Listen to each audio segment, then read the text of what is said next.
They say grief comes in waves. What they don't tell you is that sometimes those waves crash into you while you're standing in your childhood kitchen, staring at a half-empty coffee mug your father will never drink from again. I'm Emily Chen, 35, and 2 weeks ago, I lost both my parents in a car accident. Mom and Dad were driving home from their weekly date night when a drunk driver ran a red light. They died instantly, or so the police told me. I'm still not sure if that makes it better or worse. The house feels different now. Every creak of the floorboards, every tick of the grandfather clock in the hallway serves as a reminder that I'm alone here. Well, not entirely alone. I moved back in 6 months ago when Dad's Parkinson's started getting worse. Mom needed help, and being a freelance graphic designer meant I could work from anywhere. My older brother Michael hadn't exactly volunteered, too busy with his real estate empire in the city. You should stay with them, he'd said during one of our rare phone calls. You're single? No kids. It makes sense. The way he emphasized single made it sound like a character flaw rather than a choice. But I'd learned long ago that arguing with Michael was like trying to nail Jell-O to a wall, messy and pointless. So I moved back to the suburbs, into my old bedroom that still had glow-in-the-dark stars on the ceiling. Mom had kept it exactly as I'd left it after college, right down to the Taylor Swift posters and the corkboard filled with high school memories. During those 6 months, I watched Dad's hands shake more with each passing week, helped Mom with the cooking and cleaning, and tried to memorize every detail of their faces, every story they told, every laugh we shared. I didn't know I was creating my last memories with them. The sound of tires on gravel snapping out of my thoughts. Through the kitchen window, I watched Michael's black Mercedes pull into the driveway, the morning sun glinting off its pristine surface. He'd been surprisingly absent since the funeral, claiming he was handling the paperwork and dealing with the estate. Whatever that meant. The front door opened without a knock. Michael never knocked, not even when we were kids. He walked into the kitchen like he owned it, his expensive suit a stark contrast to my worn jeans and Dad's old Northwestern sweatshirt that I couldn't bring myself to wash because it still smelled like him. Emily, he nodded, setting his leather briefcase on the counter. We need to talk. Something in his tone made my stomach clench. I'd heard that tone before, usually right before he announced something that would upend my life. Like when he told me he'd borrowed my college fund to start his business, promising to pay it back with interest. I'm still waiting. What's wrong? I asked, wrapping my hands around my coffee mug, seeking comfort in its warmth. Michael pulled out a chair but didn't sit. Instead, he leaned forward, his hands gripping the backrest. I've been going through Dad's will and other documents, he began, his voice carefully neutral. There are some things we need to discuss about the house. What about it? Dad left it to me. The words hung in the air between us, heavy and sharp. I stared at him, waiting for the punchline that never came. That's impossible, I finally managed. Dad would have told me. I've been living here, taking care of them. Which we're all grateful for, Michael cut in smoothly. But the fact remains, the house is legally mine now, and I think it's time we discussed your living arrangements. The meaning behind his words hit me like a physical blow. You want me to move out? I'm planning to sell the house, he continued as if I hadn't spoken. The market's hot right now. And this neighborhood has really come up in value. The property could easily fetch 7 figures. I felt the room spin slightly. The house had been in our family for 3 generations. Grandpa Chen had bought it in the 1960s when few Chinese families could get mortgages in suburban neighborhoods. Dad had grown up here, and so had we. Every wall held memories, every room echoed with our family's history. You can't sell it, I whispered. This is our home. Michael's expression hardened. It's an asset, Emily, and as the executor of the estate, it's my responsibility to manage it properly. Show me the will, I demanded, standing up so quickly my chair scraped against the floor. He opened his briefcase and pulled out a document, sliding it across the table. I snatched it up, scanning the pages with trembling hands. There it was, in black and white.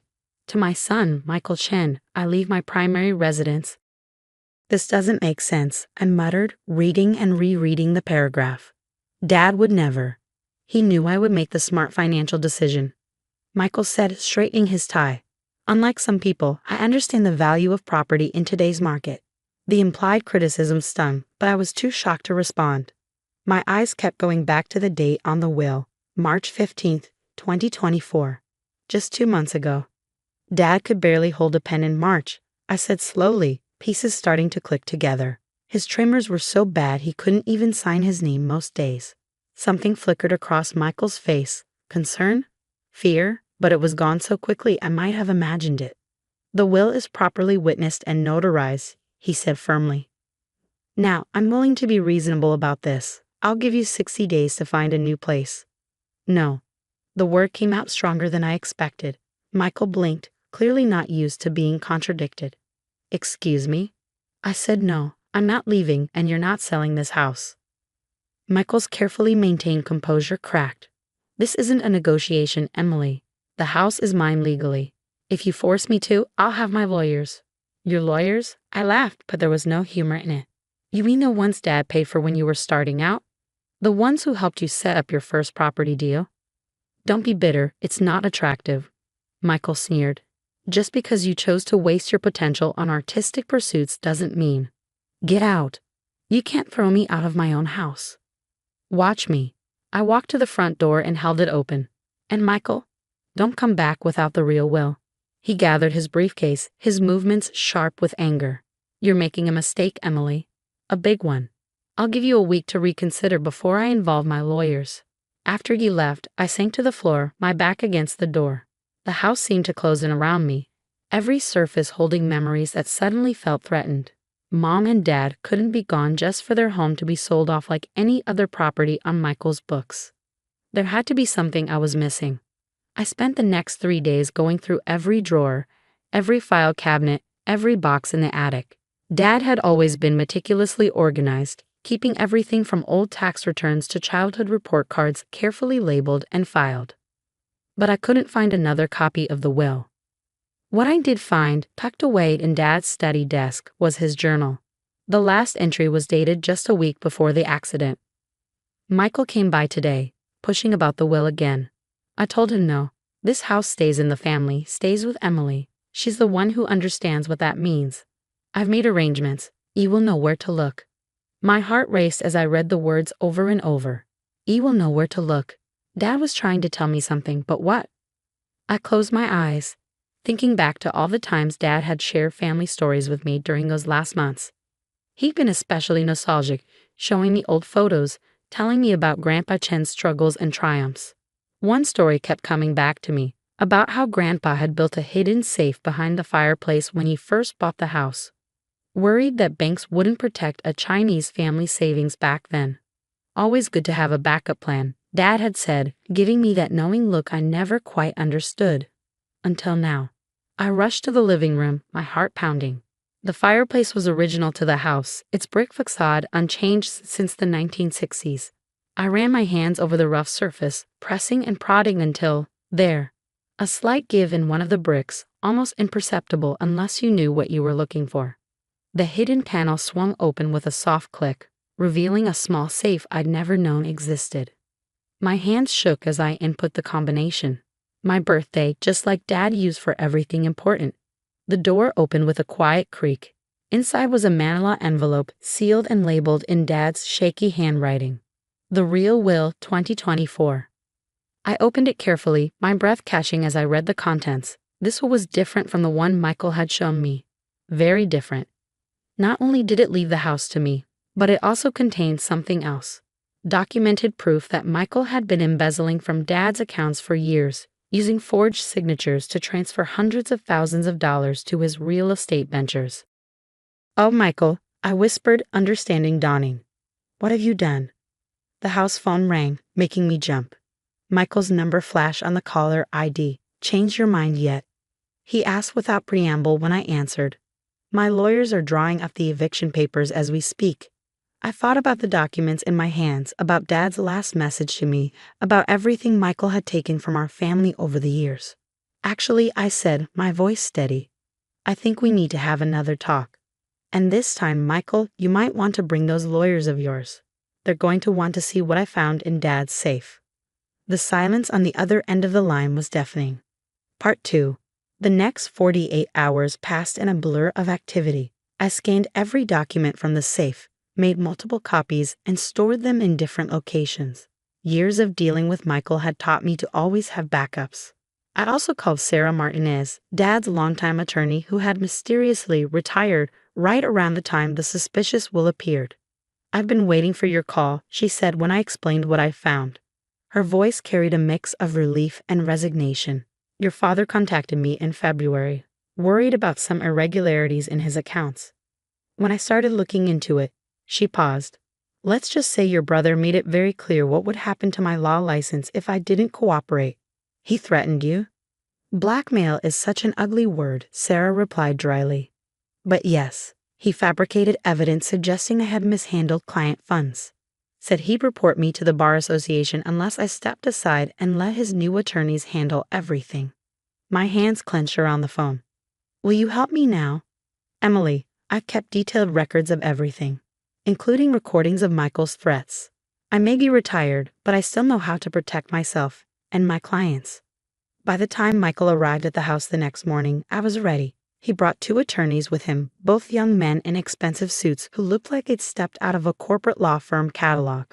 I had Sarah Martinez sitting beside me at the dining room table, her silver hair pulled back in a neat bun, her expression pleasantly neutral. Michael faltered slightly when he saw her but recovered quickly. "Sarah," he nodded. "I thought you retired." "Oh, I have," she smiled, the expression not reaching her eyes. "I'm just here as a family friend. Supporting Emily, you know." They sat down, Michael's lawyers arranging their papers with practiced efficiency. "We have the eviction notices prepared," one of them began, but I cut him off. "Before we start," I said, sliding a folder across the table, "you might want to look at these." Michael didn't move to take the folder, but one of his lawyers opened it. I watched their faces as they read, the younger one's eyes widening, the older one's lips pressing into a thin line. Michael's complexion turned ashen as they whispered to him. "Where did you get these?" he demanded, his voice hoarse. "Dad's safe. The one Grandpa built. The one you never knew about because you were too busy making money to listen to family stories." I leaned forward. "It's all there, Michael. Every forged signature, every unauthorized transfer, every cent you stole from our father while he was dying." "I didn't steal anything," he snapped. "I was investing in our family's future. Dad didn't understand modern business.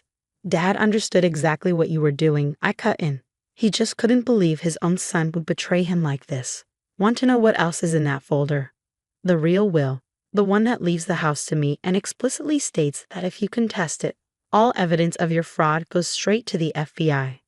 The silence that followed was absolute. Even the grandfather clock in the hall seemed to hold its breath.